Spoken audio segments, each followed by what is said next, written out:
At the Chinese Historical Society of America Museum, women's contributions are not forgotten in the exhibit Towards Equality.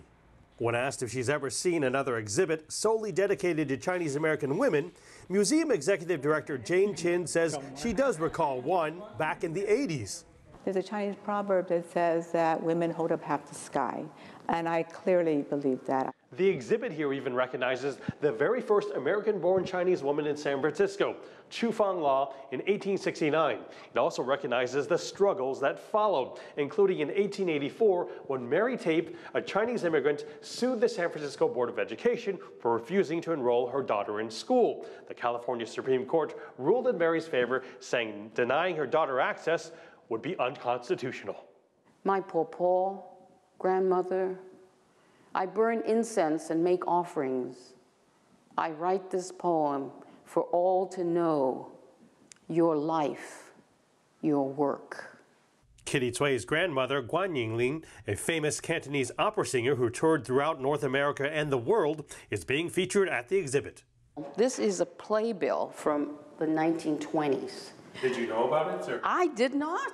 It was a huge surprise when I came to the exhibit. And this is a picture of her at age 77. And there's me in 1977.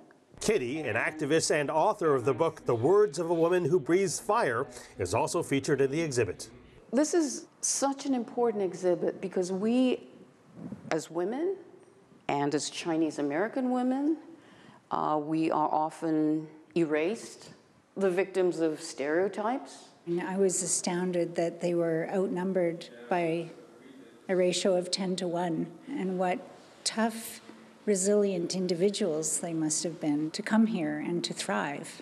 Generations that followed would certainly thrive, such as Margaret Gee, who during World War II went from being a welder to a pilot and later became a physicist. Pioneers like Gee paved the way for others to break barriers in the world of science and technology, like Fei-Fei Li, the former head of artificial intelligence at Google and now Stanford University AI department head.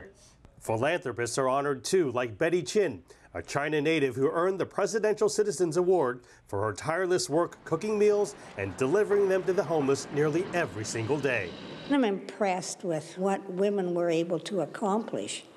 Being put down, the activism still came through, and they were able to advance their cause. Causes taken on so that future generations will have more opportunities to both succeed and take up causes of their own. Mark New, CGTN, San Francisco.